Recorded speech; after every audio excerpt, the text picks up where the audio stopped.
अनन्या सिंह जी, राधे राधे। गोरखपुर से। महाराज जी, क्या ये सच है कि जो हमारे भाग्य में लिखा है और हमारे ग्रह जो कहते हैं वही होता है, हम उसे बदल नहीं सकते कुछ भी? नहीं बदल सकते, मनुष्य जीवन है, सब कुछ बदल सकते हैं, ये बात नहीं। ये बात सत्य है कि जो हमारे भाग्य में लिखा है और हमारे ग्रह नक्षत्र विपरीत हैं या अनुकूल हैं, उनका फल हमको मिलता है, लेकिन हम उसको बदल नहीं सकते, ये बात नहीं है। हम उनको बदल सकते हैं भजन के प्रताप से, तपस्या के प्रताप से, व्रत के उपवास के प्रताप से हम बदल सकते हैं उनको। मनुष्य जीवन मिला है बदलने के लिए ही तो मिला है, इसलिए खूब नाम जप करो, भगवान के स्तोत्रों का पाठ करो, भगवान की कथा सुनो, बड़े बूढ़ों की सेवा करो, और जो भी समाज की सेवा मिल जाए समाज की सेवा करो, इसी से भाग्य बदलते हैं।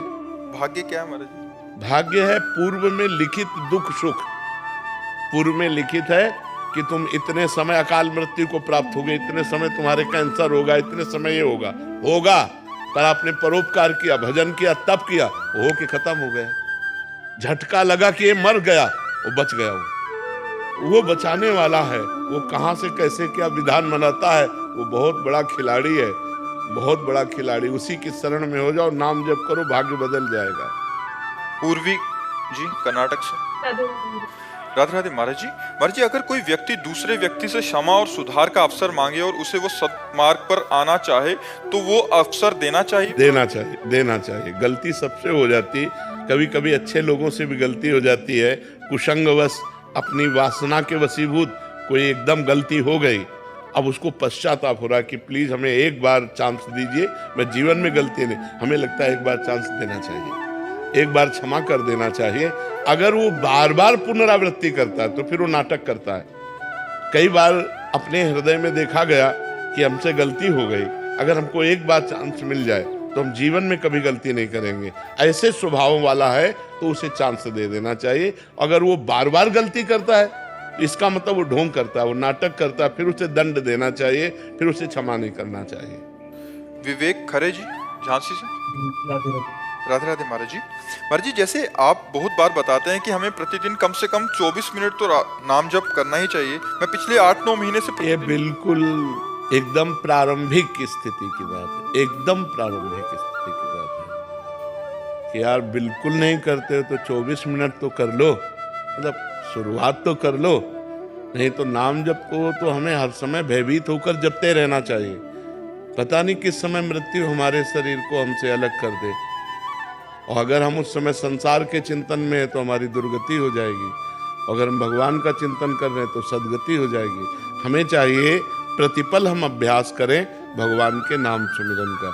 ये तो बिल्कुल प्रारंभिक स्थिति कि अब जब बिल्कुल आदमी नहीं जप रहा तो यार 24 घंटे में 24 मिनट तो दे दो, कम से कम एकांत में भगवान का नाम 24 मिनट तो जपना प्रारंभ करो।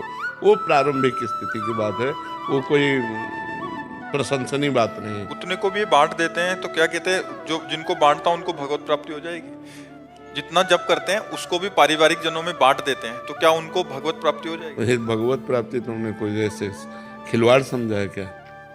भगवत प्राप्ति खिलवाड़ समझा कि 2-4 नाम इनको दे दिए, 2-4 नाम दे दिए। ऐसे जो निरंतर तदर्पिता अखिलाचारिता तद विस्मरणेन परम व्याकुलते थे, हर आचरण भगवान के अनुकूल, हर कर्म भगवान को समर्पित, निरंतर नाम जप और ध्यानस्थ संसार का व्यवहार करता है, वो भगवत प्राप्त होता है।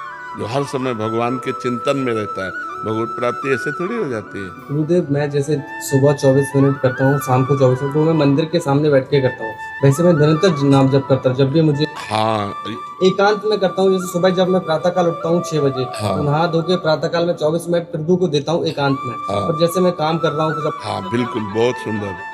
हाँ, ये ठीक है। मुझे ध्यान आता है, मैं नाम जप करता हूँ। तो बस मेरा एक प्रश्न था कि जो भी मैं दिन में करता हूँ, मैं काउंट कभी नहीं करता गुरुदेव, पर जो भी मैं करता हूँ शाम को सोने के पहले मैं ये कहता हूँ गुरुदेव से कि जो भी मैंने आज नाम जप किया है, ये मेरे सारे परिवार के सदस्यों को बांट दीजिएगा, और शायद उनके जो भी पाप हैं हो सके उनको नष्ट कर दीजिएगा। वैसे पहले सरकारी बैंक में जमा करो।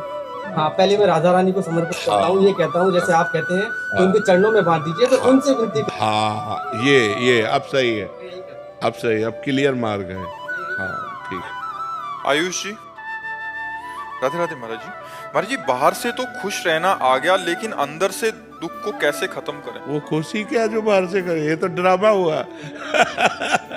ये तो ड्रामा हुआ ना। बाहर से हम खुश का नाटक करें, अंदर से जल रहे। बाहर से गंभीर रहिए लेकिन अंदर से आनंदित रहिए। अंदर से आनंदित रहने के लिए भगवान का सुमिरन है। अगर भगवान का सुमिरन करो तो हृदय से आनंदित रहोगे। कैसी भी दुख की परिस्थिति हो, बाहर से हम कष्ट सह रहे हैं, अंदर से आनंदित हैं। जो आनंद सिंधु सुख राशि, सीकर तय त्रैलोक सुपासी। सु सुख धाम राम असनामा, अखिल लोकदायक विश्रामा। समस्त लोकों को परम शांति परम आनंद प्रदान करने वाले मंगल भवन भगवान का यदि सुमिरन करोगे तो हृदय से आनंदित रहोगे। बाहर भले गंभीर बना रहे, बाहर उदासीन बना रहे, अंदर आनंदित रहना। बाहर से मुस्कुरा रहे हैं, वो अंदर से जल रहे हैं, तो वो मुस्कुराहट किस काम की? समझ रहे ना? भगवान का सुमिरन करो, गंदे आचरण बंद करो। गंदा कोई नशा न करो, गंदा भोजन न करो, गंदा आचरण न करो, और नाम जप करो। नाम जप से पाप नष्ट होंगे, हृदय आनंदित हो जाएगा।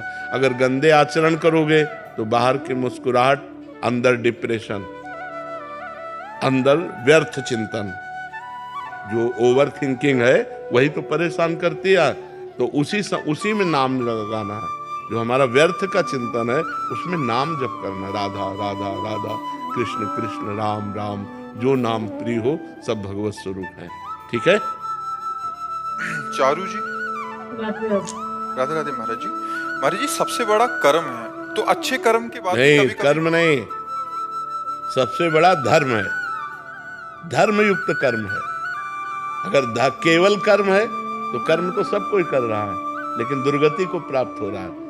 धर्म युक्त कर्म, तस्मात् शास्त्रम प्रमाणन्ते कार्य अकार्यो व्यवस्थितौ। क्या कार्य करना चाहिए, क्या नहीं करना चाहिए, ये शास्त्र प्रतिपादित धर्म, धर्म युक्त कर्म, ना कि केवल कर्म। धर्म युक्त कर्म ही सबसे बड़ा है। अगर धर्म युक्त कर्म नहीं है तो वो कर्म किसी काम का नहीं, वो दुर्गति कराने वाला बनेगा। जो धर्म से अलग कर्म है, किसका प्रश्न है? बात समझ पा रहे हो? बहुत समझ रहे हैं, लेकिन महाराज जी प्रश्न ये है कि धर्मयुक्त कर्म करने के बाद भी बहुत बार ऐसा होता है कि उस इंसान जो पूरी निष्ठा से अपने सही कर्म कर रहा है, फिर भी उसके हर छोटी छोटी चीज में बाधा आती है। क्यों? क्योंकि पूर्व में पाप कर्म किया है, तो उसको कौन भोगेगा?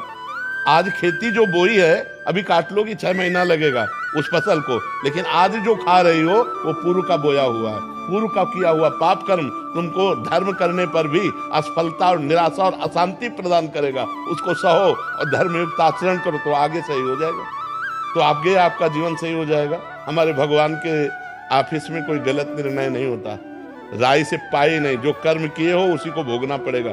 परमात्मा को कोसने वाले, धर्म को कोसने वाले, तो ये सही बात नहीं है। आप खुद अपने निर्णय को देखिए कि आप ऐसे गलत हो फिर भी सुखी हो, चैन से देख रहे हो, चैन से सुन रहे हो, चैन से पानी पी रहे हो।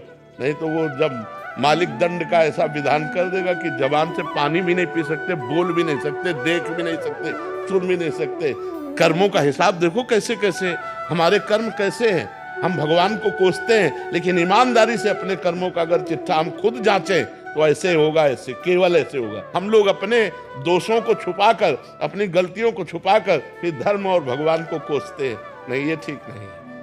धर्मयुक्त कर्म ही, लेकिन वर्तमान में धर्म करते हुए हमें दुख मिल सकता है, क्योंकि पूर्व में हमने जो पाप किया उसका परिणाम हमें दुख देगा कल के।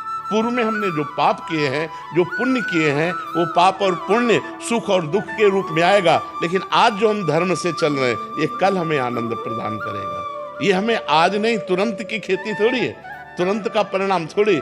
आज आपने कोई गलत किया तो आज दंड थोड़ी मिलेगा, मुकदमा चलेगा, पेशगी होगी बार बार। फिर जब न्यायाधीश आपको दंड देगा तब देगा। सालों आपको दौड़ाना पड़ेगा, सालों आपको परेशानी पड़ेगी, फिर बाद में निर्णय होगा। तो अगर आप निर्दोष पाए गए तो मुक्त हो जाओगे, दोषी पाए गए तो सजा होगा। तो ये तो है यहाँ का न्याय। हमारे भगवान के यहाँ तो बड़ा रजिस्टर है, अनंत ब्रह्मांडों का है। कहो 100 जन्म का हिसाब अब आवे। भीष्म जी कह रहे हैं 6 महीना से मैं बाणों की सैया में पड़ा हूं, मैंने कोई ऐसे पाप नहीं किए, 70 जन्म देखने। बोले और आगे देखो।